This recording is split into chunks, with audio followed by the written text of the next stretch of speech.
الله أكبر الله أكبر الله أكبر الله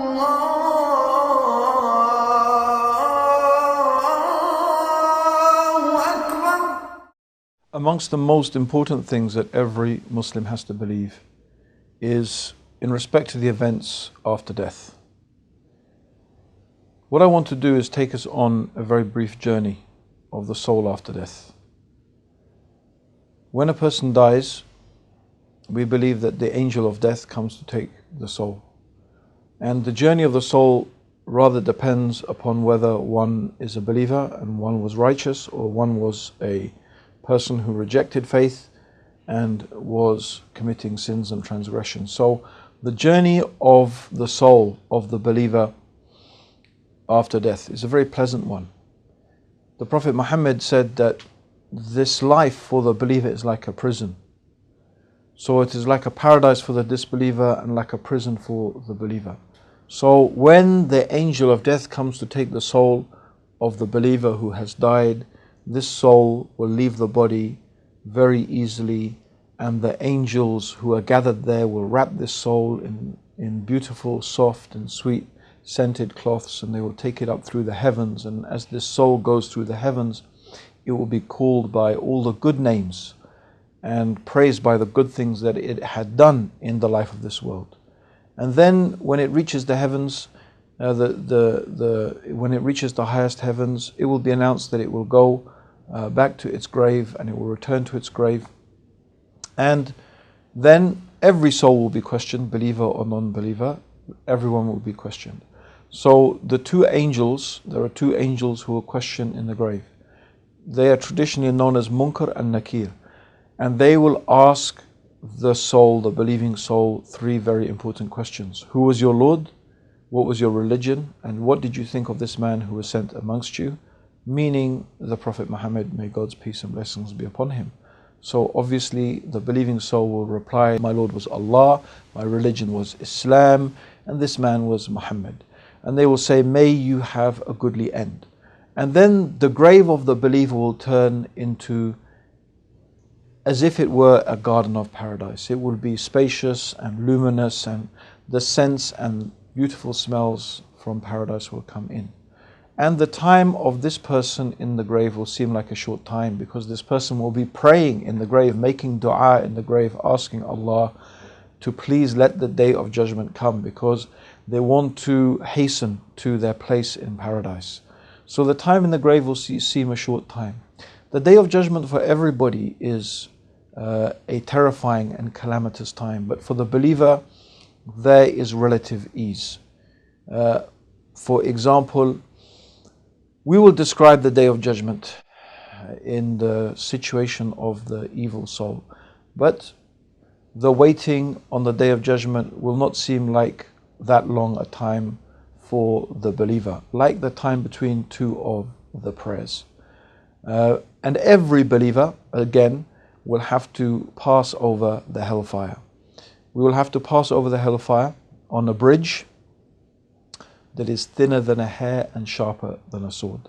And people will pass over this bridge in proportion to the good deeds that they did. So if they prayed and they fasted and they had good qualities, they will pass very slowly. If they committed many sins and they were not that diligent in performing their obligations, then their passing over this bridge will be very slow. Some people, unfortunately, even will fall into the hellfire, even though they were believers, due to their sins. So when the believers had finished passing over the bridge, then there will be an intercession where the prophets and the pious and the righteous and the learned will intercede for those believing people who had fallen into the hellfire, for them to be taken out of the hellfire. So when all of this has happened, then the people will pass into paradise. And the paradise is a place there is no suffering, there is no pain, there is no age, there is no hatred, there is no envy, there is no greed. Any any evil or unpleasant thing that you can imagine will not exist in paradise. It is a place of complete peace, of complete tranquility, of complete happiness, of complete love. And this happiness in paradise will be of a spiritual nature, it will be of mental nature, and it will be of a physical nature, because paradise also has a physical reality. So the pleasures of paradise will be physical pleasures, food and drink and beautiful companions and amazing mansions and palaces and things there that no eye has ever seen and no mind can even imagine. So it is a place of complete joy, of complete happiness, of complete bliss. And the people who enter paradise, amongst the greatest of the blessings of paradise, is that God will be pleased with them and God will never be upset with them or angry with them again. And this will be forever. This will be khalidina fiha. They will stay there forever. They will dwell in this place forever. And they will never get bored, because every single moment that you have in paradise will be better than the moment that came before it. Your pleasures will just keep on enhancing. Your experiences will keep on improving. Every moment you spend in paradise is better than the moment that came before it. So this is what people who strive and people who make an effort should make an effort for this place. As for the journey of the evil soul, then it is the opposite of that. The evil soul does not want to leave the body. When the angel of death comes to take the soul, this soul does not want to leave the body. It clings to the body. Indeed, the angel of death will rip this soul out of the body, as the Prophet described it. Like if you imagine a stick of thorns and round it is wrapped wool, wet wool. Imagine how if you want to rip this wool from the thorns, how it will rip. This is how the angel will have to rip the soul, because this evil soul, this disbelieving soul, now knows that the reality that it denied, the reality that it had run away from all of its existence, is now facing it. And the gathered angels will look terrifying, and they will wrap this soul in a harsh and evil smelling cloth, and it will be taken up through the heavens, and it will be called by the bad names and reminded of the evil deeds that it had done in this life by the inhabitants of the heavens, and then it will be thrown down to its torment in the grave. And so when Munkar and Nakir come and question this soul, he or she will not know the answers. When he or she is asked, "Who is your Lord?" they will make a cry of pain, like and they will say, "I do not know." What was your way of life? What was your religion? I don't know. Who is this man sent amongst you? And they will say, "Oh, I heard the people saying this and I heard the people saying that, and I just said what everybody else said." So they will say, "You lived in doubt and you died in doubt, and God willing, inshallah, you will be raised on doubt."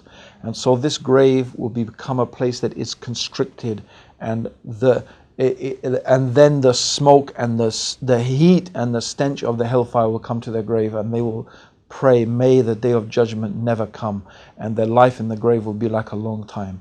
And when the day of judgment comes, truly it will be a day of terror, a day of fear. It's a day that is described in the Quran when a man will run away. People will run away from each other. Even your mother, even mothers, children will run away from each other. Sons, daughters, husbands, wives, even the people who loved each other the most, everyone will be running away. Why?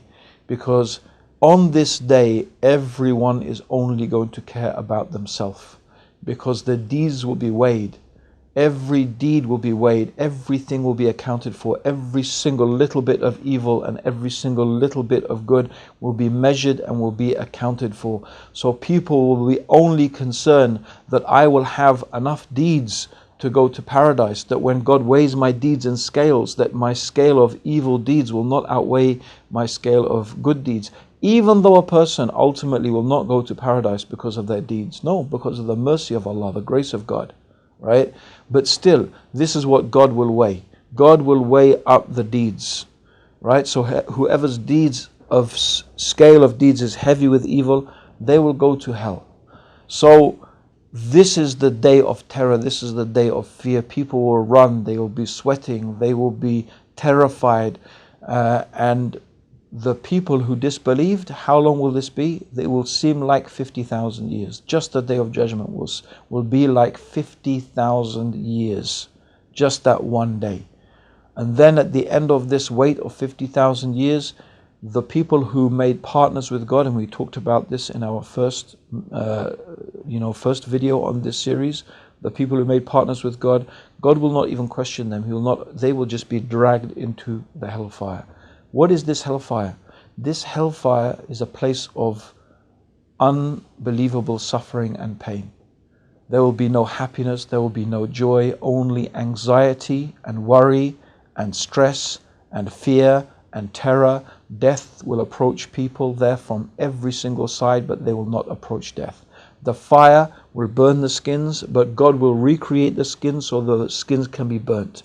People will be so thirsty, they will scream and call for drink, and they will get a drink that is like boiling water that will melt their faces and boil their insides. The food of hellfire is a tree that is so bitter, its fruit, that you can't swallow it. But the people will force themselves to swallow it. But that will only increase their thirst, and they will call for water. And you can imagine, how long does this go on? This goes on forever and ever and ever. People will live there forever and never die. This is the true reality. Compared to this true reality of the paradise and the hellfire, surely this life is just a moment, a fleeting moment, almost an illusion. So the wise person is the one who prepares themselves for the life to come.